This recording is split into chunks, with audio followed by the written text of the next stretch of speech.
और फ्रेंड्स आज हम देखेंगे कि अ, एक श्रेष्ठ ज्योतिषी या भविष्यवक्ता बनने के लिए आपकी कुंडली में कौन-कौन से योग होने चाहिए।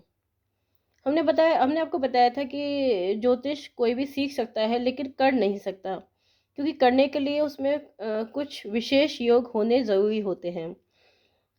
हमने ये भी बताया था जब आपको आपको बेसिक्स सिखा रहे थे एस्ट्रोलॉजी का, कि ज्योतिष है कोई भी सामान्य व्यक्ति का सामान्य बुद्धि का व्यक्ति सीख सकता है।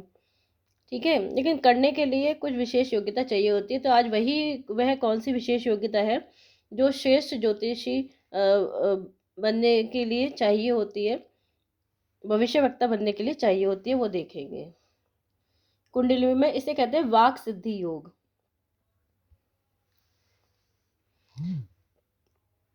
एक श्रेष्ठ ज्योतिषी के लिए वाक सिद्धि योग होना आवश्यक है। हम जानते हैं कि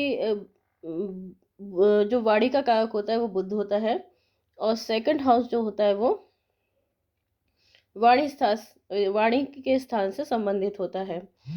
वाक सिद्धि के लिए बुध का शुभ स्थिति में होना अनिवार्य है। साथ ही सेकंड हाउस पर भी शुभ ग्रहों का प्रभाव होना जरूरी है।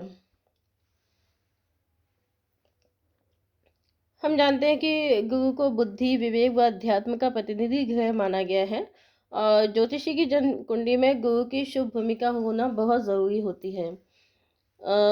किसी भी भविष्यवक्ता की जन्म पत्री में बुध और गुरु का पारस्परिक संबंध होना परम आवश्यक है।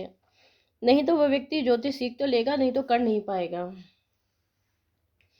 और बुध और गुरु का योग जो है, जो संबंध है वो कैसे बन सकता है। बुध और गुरु एक साथ हो, बुध और गुरु का दृष्टि संबंध हो, यानी कि बुध और गुरु जो है वो एक दूसरे से समसप्तम हो, यानी कि सेवंथ में हो। बुध गुरु का जो नक्षत्र परिवर्तन हो सकता है, बुध गुरु का राशि परिवर्तन हो सकता है। इस तरह से बुध गुरु का संबंध कुंडली में स्थापित हो सकता है एक श्रेष्ठ भविष्यवक्ता की कुंडली में। अब देखते हैं कि भाव कौन कौन से होते हैं। तो हमने बताया कि सेकंड हाउस जो होता है वो वाणी का भाव होता है। इसके अलावा जो पंचम भाव होता है उसको भी उच्च शिक्षा और इंटेलिजेंस का भाव कहा गया है। शिक्षा, विवेक का भाव कहा गया है। नवम भाव हम जानते हैं कि गुरु का भाव होता है, धर्म का भाव होता है, और हायर एजुकेशन, स्पेशलाइजेशन जिसे कहते हैं उसका भाव होता है।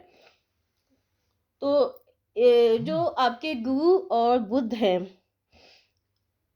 उनका संबंध जो है वो पंचम भाव, नवम भाव से होना बहुत ज़रूरी है एक श्रेष्ठ भविष्यवक्ता बनने के लिए।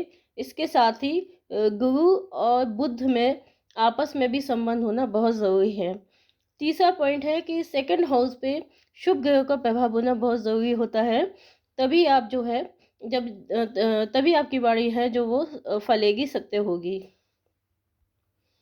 तो इसमें आप देख लीजिए, ये कुंडली है, एस्ट्रोलॉजर है, इनके जो सेकंड हाउस है उसमें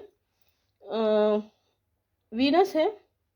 वीनस जो है वो असुरों के गुरु कहे गए हैं, और वीनस जो है सेकंड हाउस में बैठे हैं। जो काल पुरुष कुंडली होती है उसमें भी जो सेकंड हाउस होता है उसके जो लॉर्ड होते हैं वो वीनस ही होते हैं। तो यहाँ पे वीनस यहाँ पे बैठ के एक श्रेष्ठ भविष्यवक्ता का योग बना गया। साथ में देखिए आप, बुध है थर्ड हाउस में, इसकी दृष्टि है नवम भाव में। इधर देखिए गुरु बैठे हैं जो कि बुध पे भी दृष्टि डाल रहे हैं और पंचम भाव पे भी दृष्टि डाल रहे हैं। तो इस तरह से आप देख सकते हैं कि यहाँ पे गुरु और जो बुध है उसका संबंध बना हुआ है। साथ ही में इन दोनों का नवम और पंचम भाव पे भी संबंध बना हुआ है। तो इस तरह से हम देख सकते हैं कि श्रेष्ठ भविष्यवक्ता बनने के लिए बुध और गुरु विशेष भूमिका निभाते हैं। इसके साथ ही सेकंड हाउस में शुभ प्रभाव का होना ज़रूरी है। तो फ्रेंड्स, अगर आपको ये वीडियो पसंद आए तो इसे आप लाइक और सब्सक्राइब जरूर करना, और अपने फ्रेंड्स के साथ शेयर भी करना।